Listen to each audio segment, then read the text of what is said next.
that matter today. But let's get in the important voice before that. Dhiraj Relli, MD and CEO of HDFC Securities, with us on the show. Dhiraj, great having you. Thanks for taking the time out.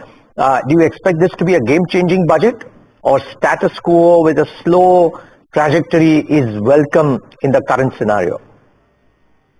Dhiraj, I think in last 10 years or so, budget have been relevant to the industry, and they've been responsive. When it was required to be capex oriented, I think they did a lot of heavy lifting on the capex side, and in the last 1 year or so, when government realized that the consumption is an area where they need to focus, so they did in the budget and outside the budget efforts to increase the consumption. To that extent, I think last year they did massive reforms on the taxation side.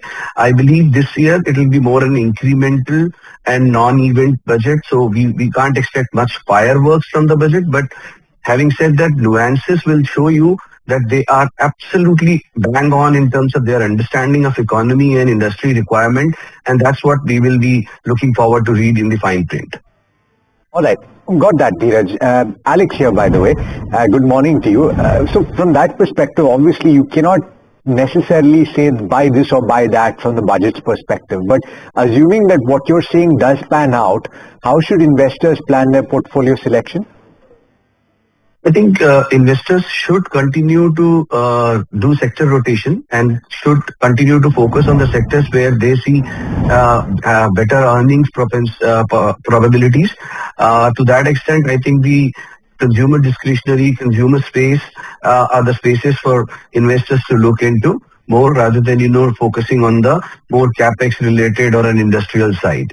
So banking and financial services is another sector that hasn't done well in last year or so.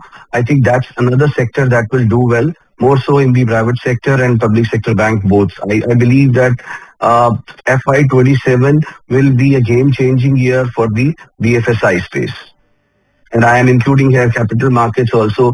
We've seen that in last 18 months or so, lackluster activity in the capital market side. So, next year, FY27 is going to be a good year. I'm not focusing too much on the budget here, but I can tell you the earning quality will be significantly better, and some of it will be indirectly attributed to the initiatives taken in the budget, and support come from the budget also. All right, Dhiraj, that's a pretty comprehensive list. Thank you so much as always for taking the time, especially on budget day. Thank you. All right, let's talk about the relatively near term though, and for that, let's go across to Kush.